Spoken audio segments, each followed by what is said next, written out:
صلو علیہ وسلموا تسلیما الصلاۃ والسلام علیک یا رسول اللہ وعلی آلک وصحبک یا حبیب اللہ الصلاۃ والسلام علیک یا نبی اللہ وعلی آلک وصحبک یا رحمۃ للعالمین۔ پیر مہند علی شاہ رحمۃ اللہ علیہ آپ فرماتے ہیں اس صورت نو میں جانا، اس صورت نو میں جانا کھاں جانا کہ جانے جہان آکھاں، سچے آکھاں تے رب دی میں شان آکھاں، جس شان کو شاناں سب بنیاں، کتھے مہر علی کتھے تیری سلام، گستاخ اکھیاں کتھے جاتی۔ اللہ رب العزت کی حمد و سلام اور آقا علیہ الصلوۃ والسلام کی بارگاہ گلہائے عقیدت پیش کرنے کے بعد نہایت ہی معزز و محترم سامعین حضرات، یقیناً مبارکباد کے حقدار ہیں حلقہ درود کے یہ دوست کہ جو ویکلی ہفتہ وار اس پروگرام کا انعقاد کرتے ہیں، اور بالخصوص آج کے پروگرام میں بھائی حنیف صاحب اور ان کے صاحبزادے مہر شہباز صاحب کہ جنہوں نے اس سلسلے کو جاری و ساری رکھا ہوا ہے، اللہ رب العزت ان کی کاوشوں کو اپنی بارگاہ میں قبول فرمائے۔ آج کا جو موضوع ہے وہ سیدنا حضرت امیر حمزہ رضی اللہ تعالیٰ عنہ آپ کی شخصیت کے حوالے سے ہے، کیونکہ یہ شوال کا مہینہ ہے اور ماہ شوال کی 15 شوال کو حضرت امیر حمزہ رضی اللہ تعالیٰ عنہ کا یوم شہادت ہے۔ حضرت امیر حمزہ رضی اللہ تعالیٰ عنہ کی شخصیت ایسی ہے کہ جو بے باک شخصیت ہے، جو جرت بہادری کا جو نام ہے وہ حضرت امیر حمزہ رضی اللہ تعالیٰ عنہ۔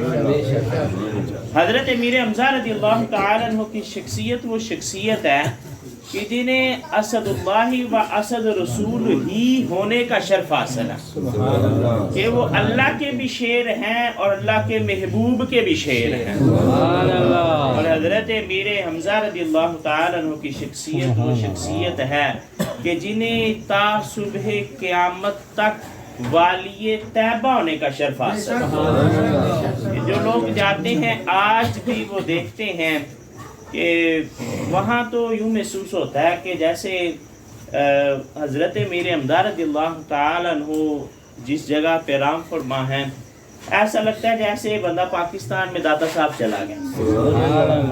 پورے پاکستان کے اندر جو تصوف کا مرکز و محور ہے وہ حضور داتا صاحب رحمۃ اللہ علیہ ہیں، کہ جس وقت بھی جائیں وہاں لنگر جو ہے وہ چل رہا ہوتا ہے۔ تو مدینہ شریف میں رسول عربی علیہ الصلوۃ والسلام کے روزے کے بعد جس جگہ پر جو جگہ اپنی طرف لوگوں کو کھینچتی ہے وہ حضرت امیر حمزہ رضی اللہ تعالیٰ عنہ کا آستانہ ہے۔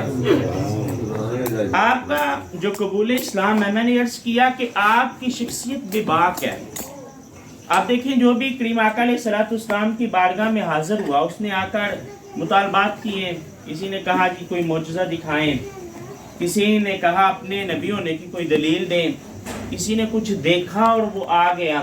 لیکن حضرت امیر حمزہ رضی اللہ تعالیٰ عنہ کی شخصیت ایسی ہے جو اپنی میں کے اندر ہی مست رہنے والی شخصیت ہے، کہ مدینہ مکہ کے اندر وہاں پہ لوگ سیاست کرتے ہیں، وہاں پہ قبائل جو ہیں وہ اپنے اپنے خاندان کے تذکرے کرتے ہیں، وہاں رسول عربی علیہ الصلوۃ والسلام اعلان نبوت کرتے ہیں، مکہ کی فضا کے اندر تبدیلی آ گئی ہے۔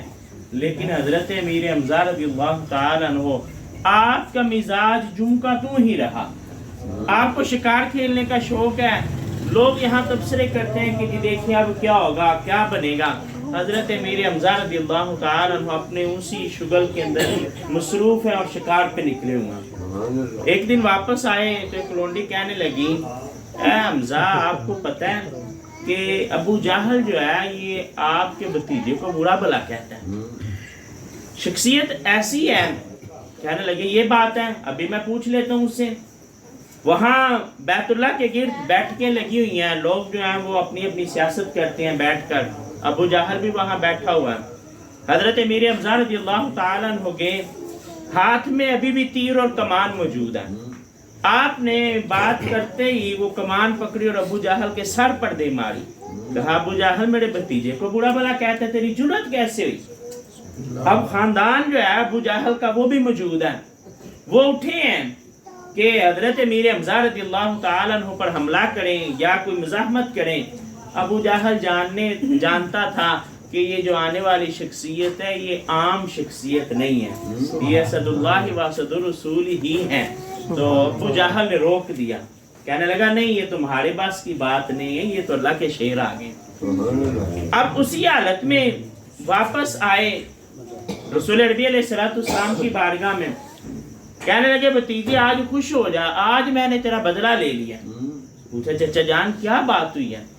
کہا آج میں نے ابو جہل کا جو ہے وہ سر پھوڑ دیا، میں نے کمان ماری ہے، سر سے خون نکلنا شروع ہو گیا. سنا ہے وہ آپ کو برا بھلا کہتا ہے. تو رسول عربی علیہ السلام کی ذات، وہ ذات جو اپنے مشن کے ساتھ جو ہے وہ جڑی ہوئی ہے، جن کے نزدیک سب سے اہم چیز یہ ہے کہ لوگوں کو جہنم سے نکال کر جنت کی راہ پر ڈال دے. کہنے لگے چچا جان اگر آپ یہ کہتے نا کہ میں نے کلمہ پڑھ کے مسلمان ہو گیا تو مجھے اس بات سے زیادہ خوشی ہوتی. حضرت امیر حمزہ رضی اللہ تعالیٰ عنہ کہنے لگے بھتیجے یہ بات ہے، اگر یہ بات ہے چلو میں کلمہ پڑھتا ہوں مسلمان ہو جاؤں. کوئی دلیل نہیں مانگی، کوئی سوال نہیں کیا، کوئی نشانی نہیں مانگی، کوئی نبوت کے بارے میں ڈیبیٹ نہیں ہوئی. کہا اگر اس بات میں آپ راضی ہیں تو اے بھتیجے میں کلمہ پڑھتا ہوں مسلمان ہو جاؤں. اللہ رب العزت نے تھوڑی زندگی دی جو اسلام کے دور میں آپ نے گزاری. دوسری جو جنگ ہوئی غزوہ احد، اسی میں آپ شہید ہو گئے. لیکن آپ اندازہ کریں اتنا اہتمام کیا گیا حضرت امیر حمزہ رضی اللہ تعالیٰ عنہ کو شہید کرنے کا. وجہ کیا ہے؟ کیوں؟ لوگ جانتے تھے کہ جب تک حضرت امیر حمزہ رضی اللہ تعالیٰ عنہ کی شخصیت موجود ہے تب تک ہم کسی اور کو نقصان نہیں پہنچا سکتے. تو اس لیے آپ کو ٹارگٹ کیا گیا. کہیں واشی کو جو ہے وہ یہ مشن دیا گیا کہ تمہیں آزادی بھی ملے گی، انعام و اکرام بھی ملے گا. مقصد یہ ہے کہ تم نے امیر حمزہ جو ہے ان کو شہید کرنا ہے. اور کہیں غصہ اتنا ہے کہ جب حضرت امیر حمزہ رضی اللہ تعالیٰ عنہ شہید ہو جاتے ہیں تو ہندا جو ہے وہ باقاعدہ حضرت امیر حمزہ رضی اللہ تعالیٰ عنہ کے سینے کو چاک کرتی ہیں اور آپ کا جگر جو ہے کلیجہ اس کو باہر نکالا جاتا ہے اور اس کو چبایا جاتا ہے. یعنی اتنا غصے کا جو ہے وہ اظہار کیا جاتا ہے.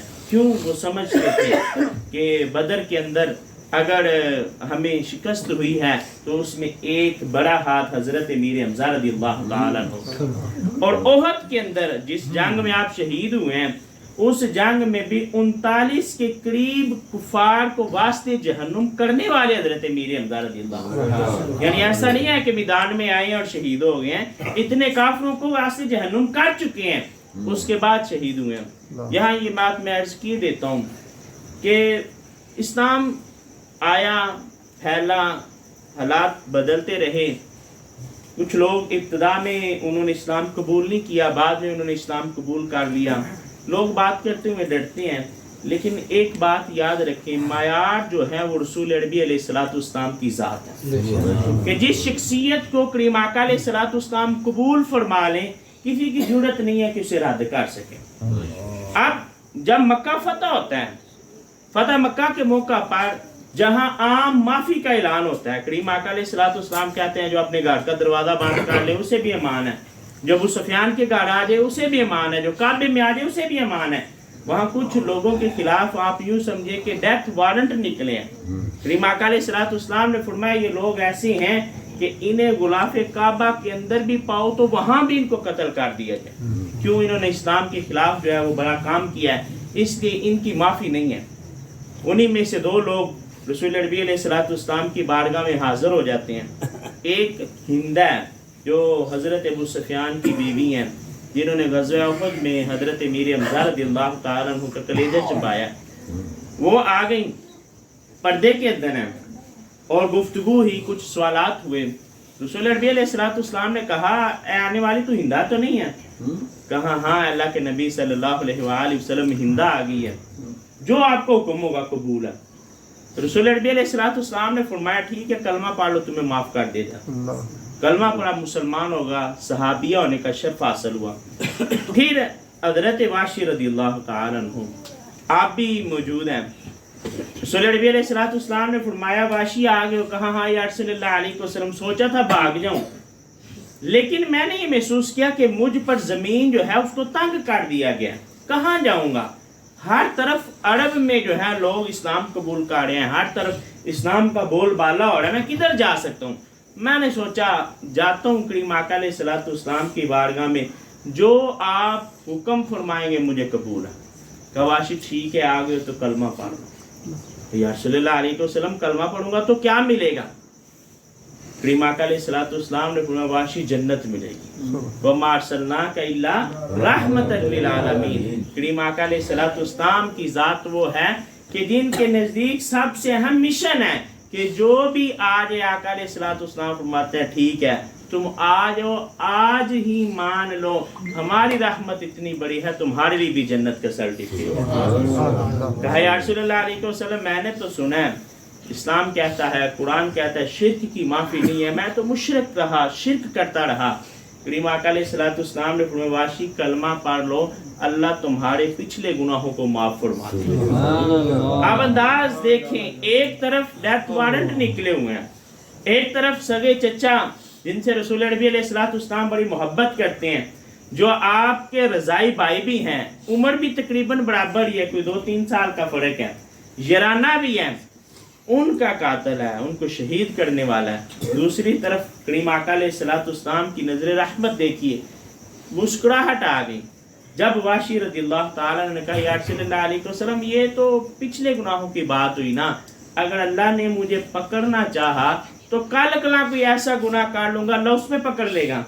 کریم آقا علیہ السلام نے مسکراتے ہوئے فرمایا جا واشی تجھے اجازت ہے، اللہ نے تیرے پچھلے گناہ بھی معاف کر دیے، اگلے گناہ بھی معاف کر دیے۔